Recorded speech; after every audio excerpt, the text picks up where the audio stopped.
Damn,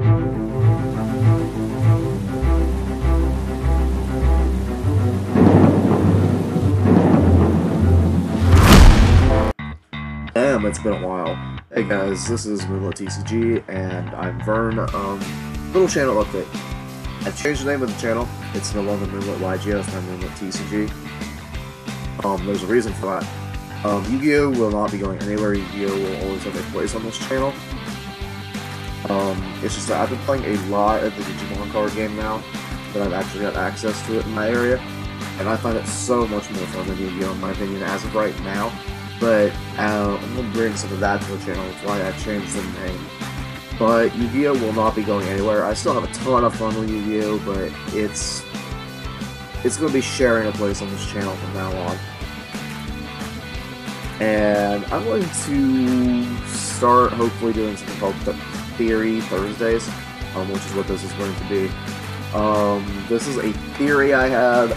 It's gotten some playtesting, not a lot. As you can see, there's stuff in the extra deck that will change, probably. As I've done online testing with this, I have done 0 in-person testing with this, because I'm still waiting on the cards to come in. But I'm going to get into the deck profile of Libro-Pk and give you the basic ideas of this.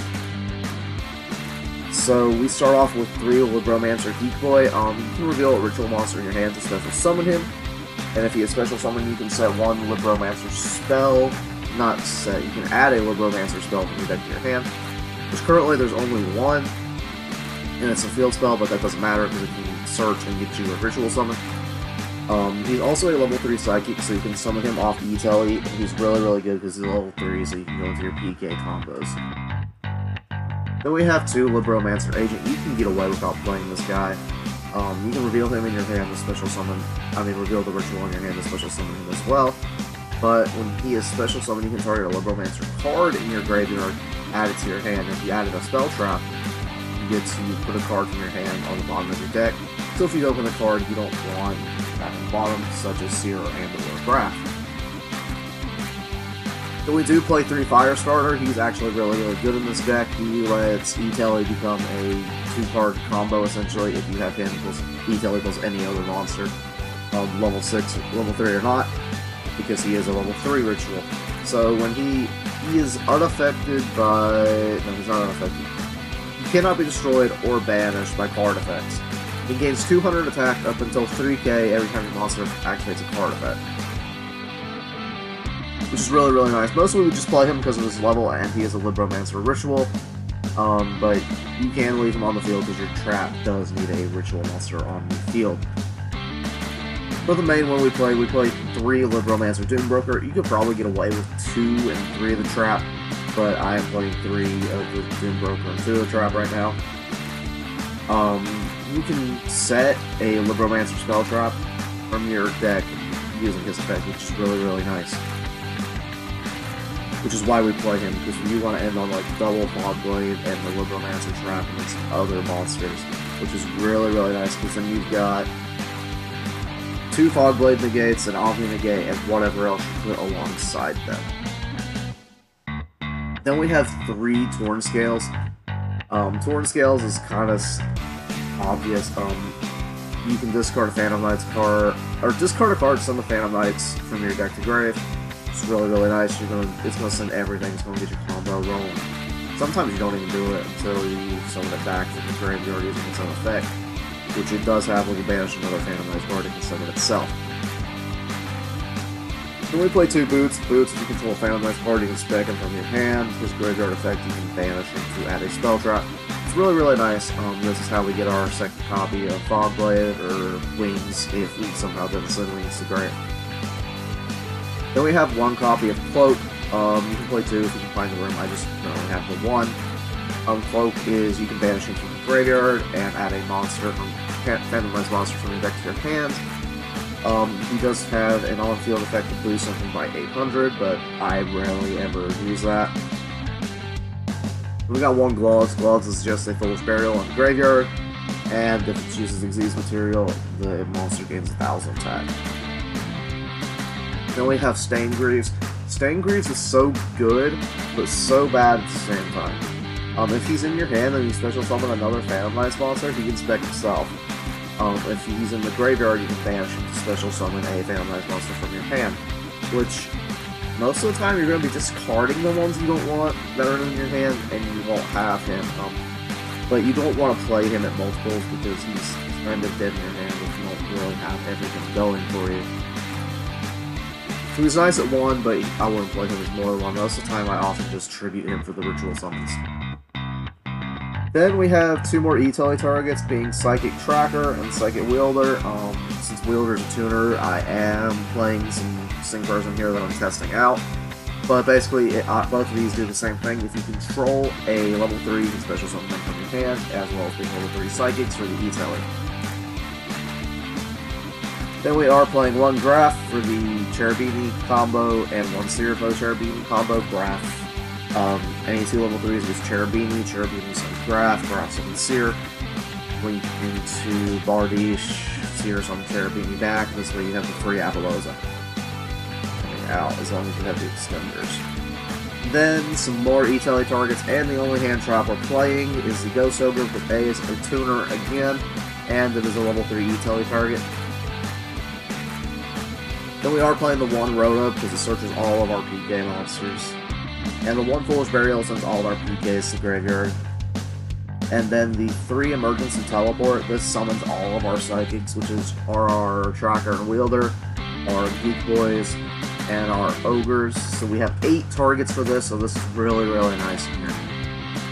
And then we have the Libromancer First Appearance. This card says when it's activated, you can add a Libromancer monster with a different name than what you control from your deck to your hand. And then you can Ritual Summon by tributing monsters from your hand or field. But this Ritual Summon is not once per turn. So in theory, you could Ritual Summon like 20 times using this card.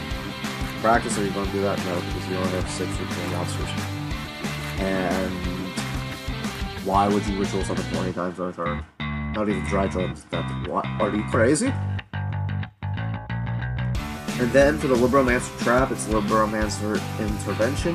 When your opponent activates a card or effect, target 1 of the Libromancer ritual monster you control, return it to the hand. If you do negate that effect, then you can special summon a Libromancer from your graveyard. So what you can do with this is once you've used the negate, you can summon out Geek Void to search field spells so you have more plays on your next turn.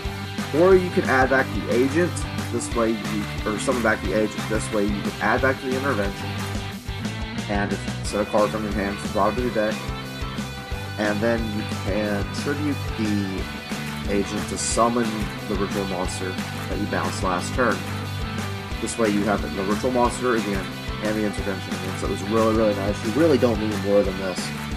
You could possibly get away with 2 Doom or 2 intervention. Then for the last of our traps, we have 1 Phantom Knight's Wings. Target a monster on the field, it gains 500 attack, and the first time it will be destroyed by battle or card effect. This turn it's not. But we mostly use it for the effect that you can banish Revive with. Then we have 3 Fog Blade. It can banish Revive as well, but we use it for the target negate and attack block. Then for our extra deck is kind of straightforward. For the most part, a lot of this extra deck is, again, theory crafting. So I'm not sure what's going to be changing when I get this final build, but if anyone has suggestions or any comments, let me know in the comments. I have the 1 Stardust Charge Warrior because it draws a card and it is a level 6, because sometimes you do just need to dig deeper. We know I like Floodgate monsters, because I play Heroes, I play Necrons, I play all sorts of shit. So this monster being able to... It's Hyper Psychic Riser. Monsters will attack. Less attack than this card, cannot attack. Also neither player can activate effects of monsters on the field with more attack than this card. So it's a pseudo skill drain and it's a pseudo attack block. I don't know why it's been so bad here recently. And it is a level 6 as well, so you can trigger your Tracker and your Psychic Synchro effects. 1 Zeus, it's kind of self-explanatory. Zeus is going to be able to get rid of shit. 1 Strike Bouncer because Doombroker is a level 6, as well as we do have the 2 level 6s in our Synchro pool, so you can overlay them and get a free negate. Jinzo, he's level 6, overlay, take their Pixies monster, make Zeus. I've done this so many times. I love this card. He's just kind of hard to make. Time Thief Redoer. This is what you'll be making when you make Break Sword. Because it steals cards and everything. I don't know why I have to explain what Redoer does. It's been around for forever. But yes. 2 Break Sword being able to pop shit, bring back your PK, so you have extension, and you can go into Redoer. It's just so good. Then we have the 1 Leviair. You can play 2 Leviair in theory. I haven't had it come up personally, but you can. It summons a banished level 3 monster. Well, it's level 4 or lower, but you're only level 3, so it's going to be summoning level 3. 1 Gossip Shadow, it's another negate you can put up. I used to go into this a lot in the combo, as well as having everything else set up. I don't do it much anymore, but still here for the option. If you go into this early enough, you do have it as an Nibiru negate as well. Then you have 1 Boral Sword Dragon. This can be access code. I just personally don't have access to access code, so that's why Boral Sword is in here, and Boral Sword is so good for OTKs, but again, access code is better. If you have the access code, play the access code. And then we have 1 Apollosa. This is generally going to have 3 negates on it. Rarely will it have 4 in this deck, but it's really good there, alongside your Fog Blades and your Libromancer Intervention, just for like 6 negates. It's really good. That's a borderline Drytron level. 1 Bardiche, it's for the combo. It's send the PK to grave, send the PK spell trap. So good. I wish it could be used as link material, but it can't, so that's the only issue I have with it. Plus, when you make Break Swords, it was on a point, so it pops something. You make Redoers, it was on a point, so it pops something, so it's really good there. Then we have 1 Nightmare Phoenix. Once link someone, you just put a card, pop, spell a trap. And then we have the 1 Cherubini. Again, Cherubini is just really good for combo extension. It's sends the graph. I explained this combo earlier, I'm not explaining it again. It's just very good. It's literally any level 3 to make it. So yeah, the theory is we're using the level 3 synergies of E-Telly to summon the Geek Boy to get the field spell, so we can ritual summon into our level 6s and our level 3s to set up additional spell trap negates and for extension.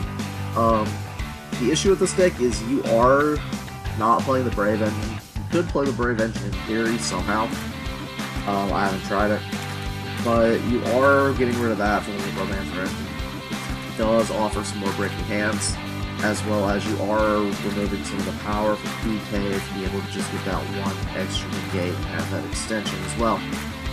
Anyway guys, that's been it for this video. Like, subscribe, leave a comment, your own interpretations of this deck, what could change in the comment section below. I read all the comments and I try to reply to all of them. And if you have any suggestions for further Theory Thursdays, let me know in the comments below as well. I will see you guys next time.